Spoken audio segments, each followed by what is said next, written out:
All right, guys, so I'm going to do some modifications to this 1991 American Machine and Tool 14-inch bandsaw.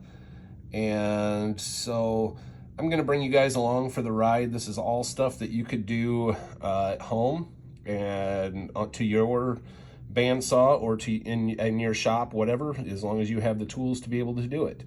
So I thought I would bring you along with this. I just picked this thing up with my daughter over the weekend on off of Craigslist Marketplace, or I mean Facebook Marketplace, and so I want to kind of show you what we're gonna do here.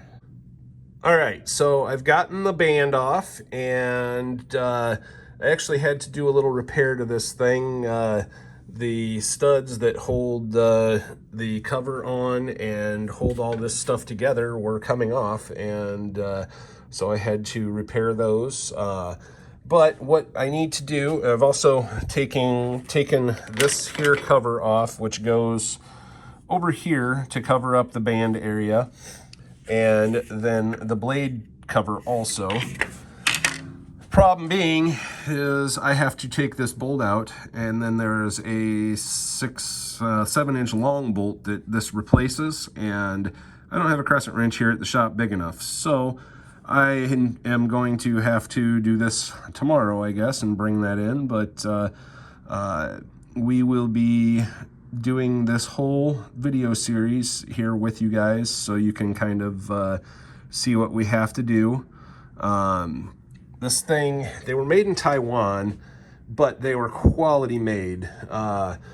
This is all cast iron, and the thing is heavy duty.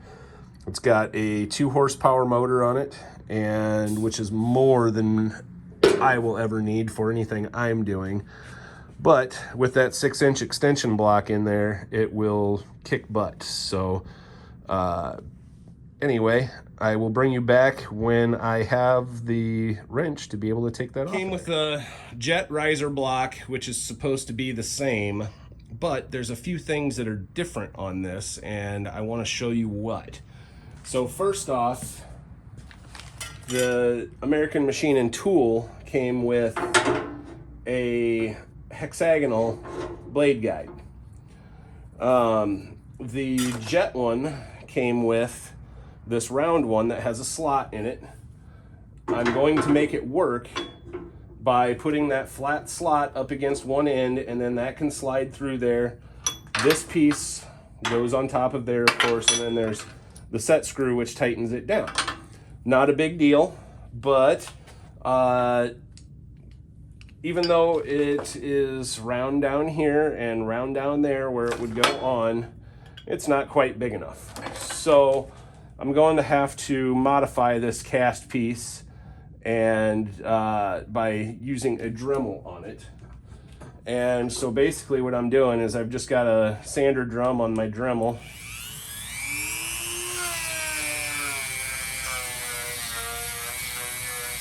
And I'm just going through and little bits at a time, going around in circles, and gonna increase the size of this. This is the first modification you have to do to this in order to make this whole system work, because what this does is I will take the saw apart right here. This extension block will go in there, and that raises it, so I will have, right now I've got like 6 inches of resaw capability. I will have 12 inches of resaw capability. So it's it makes for a big difference on what the bandsaw can do. And so this is just one of many mods that I have to do in order to make this fit.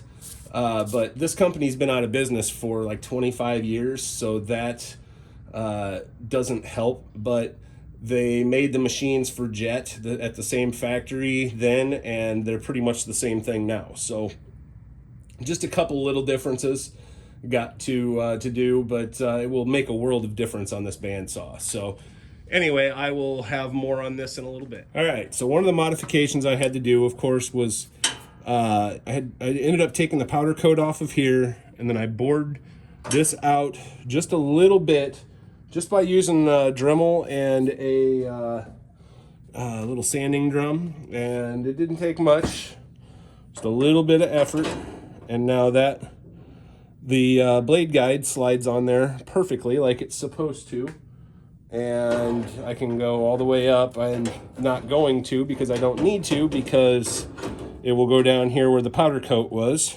but that is just one of the mods that I had to do. But I still, like I say, don't have the crescent wrench here to be able to do what I need to do there. So yeah, see, I'll have to just tighten that up with the proper Allen, and when the blade is on there, and get everything all lined up where it's supposed to be, and we'll be good to go.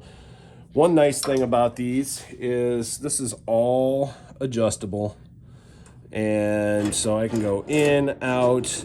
The cool blocks can go in and out, and then the bearing, of course, rolls on the back side of the blade. That's also adjustable in and out, which is a nice feature. All right, so I did find a crescent wrench that will work, and I've got the blade, or the nut loose.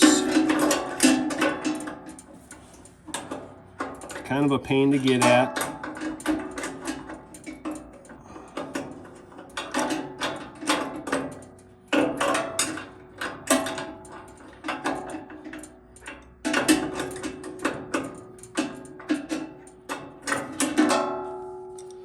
Tighten that up just a little bit.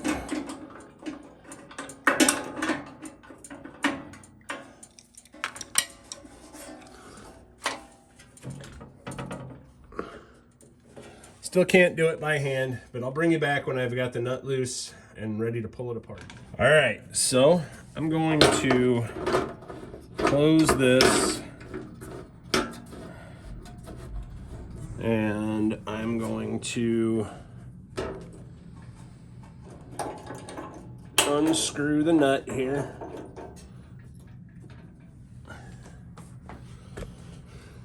It's unscrewed enough now to where I should theoretically, be able to slide this off and just set this whole unit here on the table. So now, take this bolt the rest of the way out.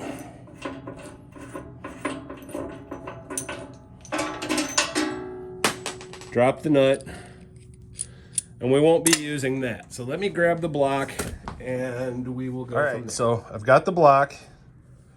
Herein lies the problem, is that the block should sit in there like that.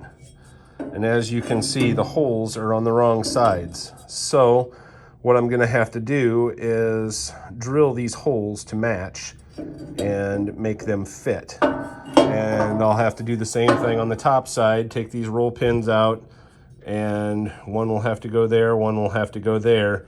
But that's what we're gonna have to do. Everybody has to do this that does this. So just one of the things that you got to deal with when you're dealing with old equipment. But other than that, it will work and will give me, like I say, the extra 6 inches that of resaw. So anyway, I'm gonna call this an episode. I'm not sure if I'm gonna do this here at the shop or if I'm going to take it out to my brother's and do it in his machine shop, but either way, we will get it done, and I will make another episode. So this is part 1. Thanks for watching, guys, and you have a great day.